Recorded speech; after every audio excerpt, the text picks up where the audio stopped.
I won't blame you if you're seeing underwater cities for the first time and going, because honestly everything about this is fine. It looks fine, feels fine, smells fine, even talks fine. okay, let's not get silly. We all know that this board game cannot talk because it's underwater. Underwater Cities comes from Delicious Games, a new publisher who clearly did not get my memo that board games are not food. Over the course of 10 rounds you will build cities that are, wait for it, underwater. In those cities you will build factories that will produce resources, and with some clever finagling at the end of the game, those resources will convert into points, and the one with the most points wins. So far, that's the elevator pitch for every Euro game ever. But what if I told you that this game has domes, sassy dolphins, X-wing pilots, a robotised octopus, and kelp? Kelp? Yeah, kelp, because people underwater need food, and so you build your kelp farms, and kelp is brilliant because you can make literally anything out of it. Kelp bread, kelp burgers, kelp cats, literally anything. That doesn't make any sense. How would you, for example, make beer out of... How did you get that so fast? I ordered it when I read the script. See, right here, it says how you can make, for example, beer out of kelp. Oh yeah, it also says that you say, I ordered it after I read the script. And right there is the line where you point that out to me. Does it say how we end this sketch? That's just the surface level, but let's dive deeper. At the heart of this card-driven engine builder, sexier words were never spoken, are the 3 production phases. Have a look. This is your underwater country. It starts with one city, but as the game goes on, you'll build tunnels to connect new cities, regular hospital white non-symbiotic, or steamy brothel red symbiotic. Each city has spaces for factories. You could build a lab that makes science, a desalination plant that makes a credit, or kelp farm that makes a kelp. Of course, no one is giving you these factories for free, and you'll often find that building a factory costs as much as it produces, and considering that you'll at maximum only produce 3 times, and one of those times is at the end of the game where you can't actually spend the resources anymore, it feels a little stingy. But every factory can be upgraded, increasing its yield, and here's the real kicker. If a single city has 2 upgraded factories of the same type, you will get a hefty dollop of extra. Right, so because a city can only have 3 factories at most, the best configuration is to have 2 upgraded factories of the same type, like these laboratories, producing you a boatload of steel, plast and science, and then a 3rd upgraded factory of a different kind, like this desalination plant right here. Yeah, almost, and it's certainly the best configuration for setting up your engine, but at the end of the game each city will score you points. 2 points if you have a single type of factory, 4 points if you have 2 types of factory, and a whopping 6 points if you have 3 different types of factories, which already poses a question. Do you diversify or do you double down? Let me paint a slightly broader picture. For the first 4 rounds, which is more than a third of the game, you'll be working hard to set up these cities with running factories. You'll start with a little kit of resources that don't get you very far, and getting more is a real struggle. Every beat in Underwater Cities is a conundrum. Do I build a non-symbiotic city, which I most likely have the resources for, or do I spend time trying to acquire biomatter, a resource that isn't in your starting resources and isn't available as an action on the board, but it will get me 2 points every production phase. And then after turns and turns of what feels like mentally digging trenches, finally the culmination of your work comes together, like a surfer coasting a wave and then crashing into a pile of glorious kelp. Underwater Cities drew some obvious comparisons to Terraforming Mars because both of these games are card-based engine builders where the goal is to set up an urban infrastructure in an inhospitable environment. But honestly, that's where the similarities end. Whereas in Terraforming Mars, the game will shower you with rewards every single round, of which there are likely to be many, creating some wonky economies.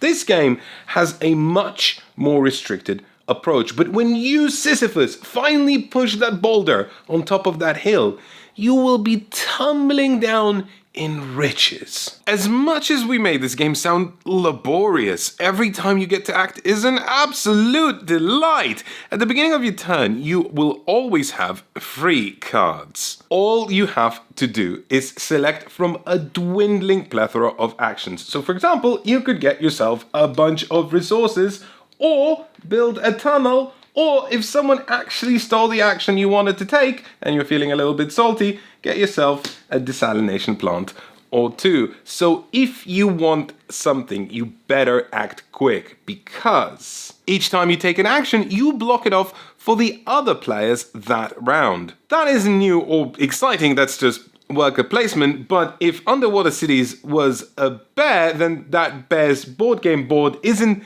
too big or too loose. It is just right. For example, there are only 2 spaces that let you upgrade your factories. Regular non-upgraded factories are fine, but in the same way, like being hit by a thunderstorm and getting home and being happy that your underwear is still partially dry, kind of fine. One of these spaces lets you upgrade 3 things at the cost of 1 science per thing. The other spot lets you upgrade 1 thing and do some other incidental actions. But you won't be swimming in science. And guess what is the one reliable space on this board to actually get science? That's right, the space that lets you upgrade things in its alternative mode. And consider now that each round only 1 person can actually go on that space. What's that, Quince? Did I hear you say knife fight in a phone booth? More like a shark fight in a bathtub, buddy. But what's with these free cards, you might ask? Oh, nothing. They're just this, thing. Pretty much the thing that makes the game, but whatever, who cares? I care! Here's the deal. Every time you go to take an action, you must also play a card. If the card is of the same color, then you get to do the action that is on the card as well. But if the card is of the wrong color, then what's so hard about this? It's just 3 colors. How hard is it to match a card to an action space? A lot of these cards are really, really good, but they're also really, really situational. This card lets me build a city for free, right? Well, no, I still have to pay all the regular resources. There's a little bit of a discount, but it doesn't cost me an action. And this deck is a gigantic menagerie of effects. Some that are instantaneous, some that permanently alter the rules of the game, some that trigger during production, and some that you have to take a special action to activate. And much like a trainer, you'll be assembling your roster of Pokemon, each meant to deal with a specific problem. But focus too much on things that you want and you'll end up with a hand that looks like this, and not a single action on the board that you want to take that would match this color. And since you're limited to having only 3 Pokemons in your hand, you'll very soon get to that bit where you face a trainer that has every type that counters your types, and then you'll start hating every Pokeball that you have ever thrown. Are we still reviewing Underwater Cities? Yes, but to turn from comparisons from Terraforming Mars even further, I would posit that this game is a lot more like Brass. Efka.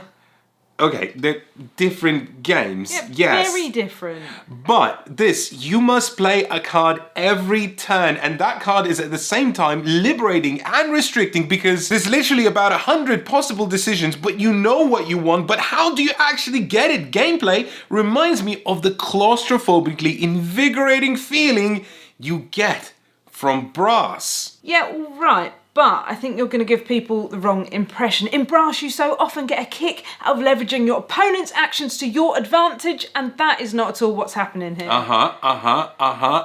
But there's some confrontation in the worker selection aspect. If you can figure out what this board is so tight. If you can figure out what your opponents want, you can swing in and snatch it before they do. It's like comparing a Charizard to a Jigglypuff. It's just not the same. See, I brought it back round to Pokemon. Nice. Why are we sitting down? 'Cause it's a long review, Elaine, and we're not really done yet. Well, honestly, I'm pretty sure it's a recommendation from me. It's fun, it's tight, it's dynamic. It's slow. It's really, really slow. Despite its setting, it's less like surfing on a board and more like swimming through golden syrup. Do you mean treacle? No, that's trademark.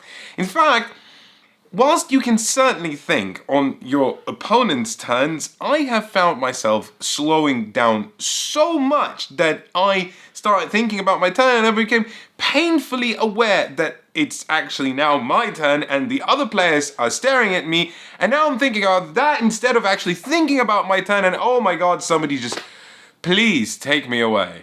In fact, whilst Elaine inevitably comes up with a strong rebuttal, I'll take this time to squeeze in just a few more criticisms. Many reviewers have noted that this game just falls apart with 4 players because the game length balloons from a sleek dolphin to a bloated whale. And whilst I'm still perfectly happy playing this with 2 or 3 players, the 4-player game is as barren a wasteland as the surface world this oceanic dystopia is depicting. That's minor, of course. My real bear comes with scoring, and I think fans of Eurogames might be left scratching their heads at this. Because the scoring in this game is the same as the scoring in any bog-standard Eurogame. Right at the center of this board, you have special cards. In fact, they are so special that just getting one of them requires a separate action, but the rewards are so nice that it's worth the distraction. Alternatively, there's some special end-of-game scoring cards that are gone when they're gone, and they'll reward you for whatever strategy you've settled on. It works. It's serviceable, but I just didn't find myself that engaged by it. At the end of the game, I amassed this entire pile of resources, and I was left asking myself, is that what that effort building this entire engine amounted to? Stuff and points.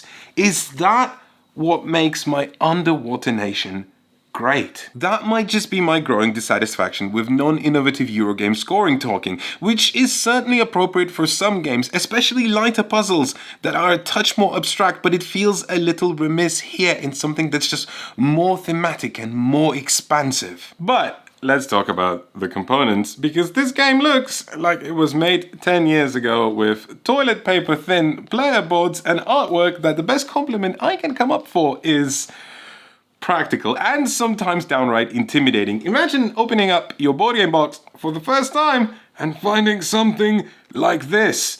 If you were new to games, you would run for the hills. Okay, I agree. In many respects, Underwater Cities does feel like a 10-year-old game, but in a time where board game fans are dissatisfied by many of the current releases, I'm reminded of all the great games that were published a decade ago and how perfectly this fits in with them. This player reference sheet is probably the best example. It's scary. Yeah, but when you learn the game, you have to admit that this is brilliant. One look at it and you just see everything you need to know. It reminds me of when I first learned Race for the Galaxy and its seemingly impenetrable iconography that, when understood, becomes like a second language. I was suddenly bilingual, speaking Race for the Galaxy just as fluently as I was speaking English. That's a good point. And another good point in this game's favor, probably one of the best rulebooks written for a Eurogame ever. Exactly. You've got a game that makes sense not only thematically in terms of what's going on, but is easy to recommend as the next step for someone who's played something like Catan.